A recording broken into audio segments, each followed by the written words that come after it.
নমস্কার। আজকে আলোচনা করব বৃহস্পতির ট্রানজিটের ফলে মিথুন রাশির জীবনে কি কি ঘটনা ঘটবে এগুলো নিয়ে আলোচনা করব। তো বৃহস্পতি আপনার ফার্স্ট হাউসে আছে 2 জুন পর্যন্ত, কিন্তু জুনের পর বৃহস্পতি আপনার সেকেন্ড হাউসে চলে আসবে। তো বৃহস্পতি ফার্স্ট হাউসে থাকাকালীন একরকম রেজাল্ট দিয়েছে, আর সেকেন্ড হাউসে আসার ফলে আরেক রকম রেজাল্ট দেবে।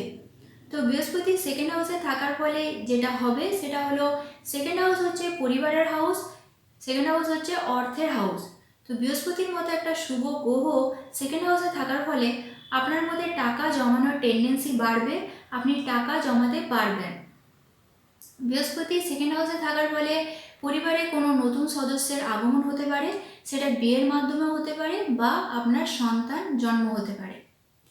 বৃহস্পতি সেকেন্ড হাউসে থাকার ফলে সেকেন্ড হাউস হচ্ছে আমাদের কথা বলার ধরন। তা আপনার কথা বলার ধরন অনেক ভালো হবে, আপনি অনেক কঠিন কাজও সহজে হাসিল করে নিতে পারবেন আপনার কথা বলার মাধ্যমে। তো বৃহস্পতি সেকেন্ড হাউসে থাকাকালীন আপনার 6th হাউসে দৃষ্টি দিচ্ছে, ফলে আপনি যদি দীর্ঘদিন কোনো লোনের মধ্যে বা কোথাও টাকা আটকে ছিল, তাহলে সেগুলো এখন ঠিক হয়ে যাবে, আর এই সময় লোন আপনি মেটাতেও পারবেন।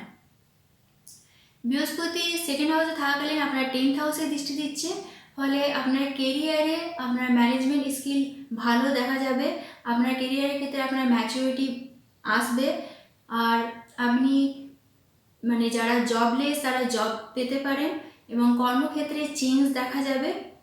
আর এর মধ্যে এছাড়া একটা নেগেটিভিটিও দেখা যাবে, সেটা হচ্ছে জুপিটার সেকেন্ড হাউসে থাকাকালীন আপনার 6th হাউস 8th হাউসে দৃষ্টি দিচ্ছে, ফলে পেটের সমস্যা হতে পারে, লিভারের সমস্যা হতে পারে।